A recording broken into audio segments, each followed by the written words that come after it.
নমস্কার, একটা নতুন খবর আসছে পশ্চিম মেদিনীপুর থেকে। পশ্চিম মেদিনীপুরের সবং থানায় হবে ঘটনাটা। সেখানে কি হয়েছে, তৃণমূলের ফ্লেক্স, মমতার ফ্লেক্স, তৃণমূলের পতাকা এই সমস্ত ছিঁড়ে ছাড়খাড় করে দিয়েছে কে যেন। তৃণমূল কংগ্রেস মিটিং টিটিং সেরে বাড়ি চলে যায়। তারপর রাতে দেখা যায় যে সবং থানার অন্তর্গত যতদূর সম্ভব ওই বিষ্ণুপুর অঞ্চলের লোকপিট এলাকার ঘটনা। সেখানে তৃণমূল কংগ্রেস মিটিং টিটিং সেরে বাড়ি গিয়েছিল। তারপরে সকালে গভীর রাতে দেখা যায় যে এই ঘটনা, মানে মমতার ফ্লেক্স ছেঁড়া হয়েছে, পতাকা ছিঁড়ে ফেলা হয়েছে।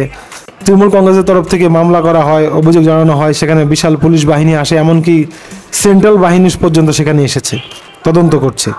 তো বিজেপির তরফ থেকে বলা হচ্ছে তৃণমূলের গোষ্ঠীদ্বন্দ্বের ফলে এটা হয়েছে, তৃণমূল বলছে বিজেপি এটা করেছে। তো আপাতত এই অভিযোগ চলছে, কিন্তু তৃণমূল এত ভালো ফল করার পর বিজেপি তৃণমূলের পতাকা ছিঁড়ে দিচ্ছে, এটা কেমন হাস্যকর না? তো তবে যাই হোক, ফ্লেক্স বা পতাকা কিন্তু ছেঁড়া হয়েছে।